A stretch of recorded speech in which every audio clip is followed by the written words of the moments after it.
central bank, followed by the NDIC, who would know the position. SEC, therefore, because the banks also have to wear two caps, will be in a position to know. And we do understand that the CBN will have commissioned both the NDIC and SEC to do a first level assessment. Now, what I believe the CBN governor was trying to say is, gentlemen, we need to understand this thing and then have a decision on what we need to do. Now, why would that cost so much if the motive were clear? And therein lies the challenge of our learning process in this whole emerging market. Was it just a pronouncement followed by policy? Was it something the CBN government could have made through a discussion with the CEOs of the bank so that it will reassure them that the motive at the end of the day will be that should you need capital, it will be there. The unspoken words created the challenge, but does not take away the fact that this thing needs to be resolved. Now, having gone past the early blues that we have, I think it's high time we move into the realm of saying, how do we go about dealing with this? And there are more informed commentaries out there on how we intend to go about it. Some include creating a vehicle for it, and all these steps are taken in there and then they exchange with other people elsewhere. Who knows? All right. You did mention about the assessment of the banks, of which Punch sometime last week published some banks that are strong and those that are not strong. What do you think is the credibility of that report, and what is its impact, really? Well, I must learn to stay with the question. You asked two things. What is the credibility, what is the impact? The report on the assessment of banks should be issued by the central bank or the NDIC. Any other report is at best an intelligent evaluation of figures. The correct figures and those who should ensure that those figures are not actually correct, in fact, but indeed they are correct, is the Central Bank of Nigeria. And just like I said to you that the Americans did, and it came through the Federal Reserve Bank, the Central Bank is the only one who can give an accurate position. Even if Porsche were to do it, it would be at best an estimate. And as such, we would therefore disclose to you that these things are estimated positions and give all the necessary disclaimers and caveats. That is to the first thing. Second, in terms of the impact can be measured from two ways. One, the report wasn't new. It had been alive on the internet for more than a month and a half. The market has seemingly ignored the report. Why? Because the African report has never issued any of such report before. So in terms of pedigree, there is no basis to work on the report. In terms of journalistic representation, it has expressed its one side of the view, and he's entitled to do that. He hasn't said he is representing the most accurate side of the viewpoint. That's his own view.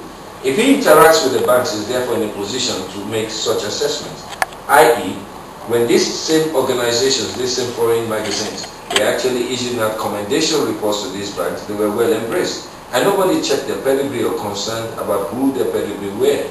And so everybody came to town to advertise. In fact, the CBN governor had to issue out a circular asking banks not to come up with such claims anymore. So you can understand that this whole TAR report is still part of our learning process. The second half of the argument in terms of its impact has to relate to what did it achieve? Did it create a run on the banks? Not entirely correct. Did it cause a devaluation in the value of the shares of those companies? On an aggregate basis, no. In actual fact, we have a net increase. And so the stock market discounted that information because they themselves would have been well informed. In the third impact, did it excite the people? Yes, sure. The fourth and most important thing is he also introduced a new lexicon into our discussion in terms of what happens in this economy. As the CBN governor seeks to ask banks to come up with more disclosure, it must therefore understand that itself has to respond to the new environment and give more disclosures. In this case, the central bank governor had laid open the gates when he said that he had classified banks into three particular positions in terms of margin loans. I do know for a fact that when the central bank governor speaks, the market should react. And so if the central bank governor says he has classified into three, why was there more hoopla on the chair. But why? Because the central bank governor was more credible. But then there was no analysis from the media in terms of who were those in which categories, which would have been a natural extension of the argument. And so to drop such an information halfway into the market might not be something entirely positive, neither negative, to the extent that you did not tell us that you had something to do about it. But if what we know of the pedigree of the central bank governor, there's always this confidence that for him to make that pronouncement, there is a concrete plan of action to deal with it. So in terms of the TAR report, my position is that it will be remembered as the signpost to remind us that our central bank and the market, to the extent that when they cough, the market, shivers. What happens to the other sector of the economy? Somebody has to dominate. It is a function of our evolution in terms of our financial markets. In South Africa, for example, the insurance companies are very, very dominant players. In most societies, it's the way in which your money flows. If people are doing more savings, taking up more insurances, you find out that the insurance company have more money, they are also able to play in the market. If people are investing more in their pensions, the pension players are more and able to dominate in the market. In the evolution of Nigeria, we have a very omnibus central government, and the money moves from the central government through the banks into every other area, where the 90% of the Nigeria's total revenue comes from oil, and the oil process also flows through the bank. You find that that is where the main action is. So it's not a coincidence or a manipulative tendency for the banks to be the key player. Okay. They are. Okay.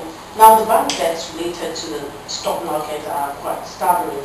How do you think this should be handled? I think we made that point very clear.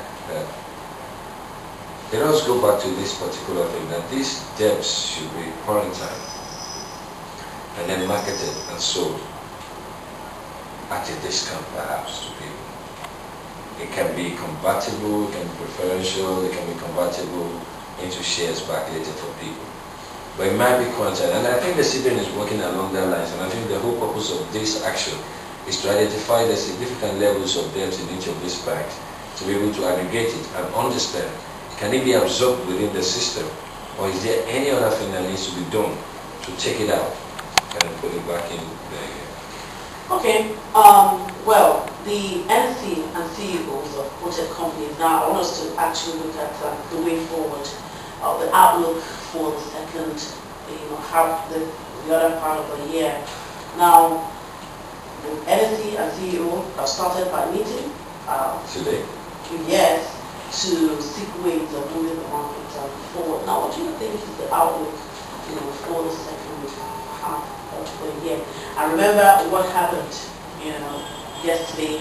The market started late. The trading started very, very late because of what we call a power outage or something. So, what do we foresee for the second half of the year? First thing, I'm not sure if power outage can shut the exchange down from a small, and this power outage happened on Saturday.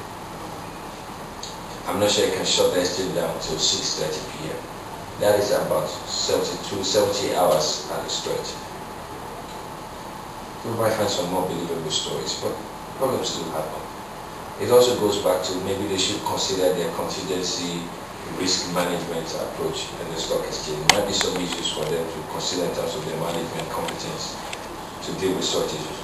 But I think the major issue is that I think we love conferences in Nigeria. So we love open town hall meetings and whatever. The stock exchange deals with the CEOs of quoted companies every now and then. Do they have to organize a random meeting to do so? These are companies that send annual quarterly reports to the exchange. And if you go on the ProShare website right now, you can click on and see companies who have not sent you reports up to now. I think what is important is that there must be consultation, yes, but I'm not sure the consultation in such an open place with the media there would have been the most ideal means of addressing the challenges which we have. We have serious challenges. The manufacturing sector is beset with unbelievable challenges. What the market should be moving for is to be asking that the manufacturing industry be given tax concessions